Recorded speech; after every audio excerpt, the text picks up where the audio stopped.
living in Wonderland, believing everything is possible, especially working towards and living for heaven on earth, has nothing to do with religion.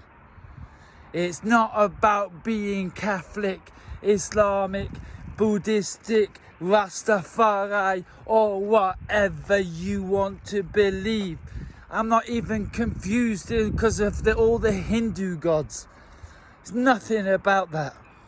It's like I said yesterday, World War I team. Every one of us is God's child, or the children of the universe, or the source is what brought us here. I love for some brown sauce on my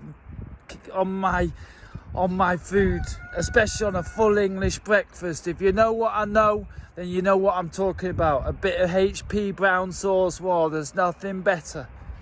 But that has nothing to do with anything.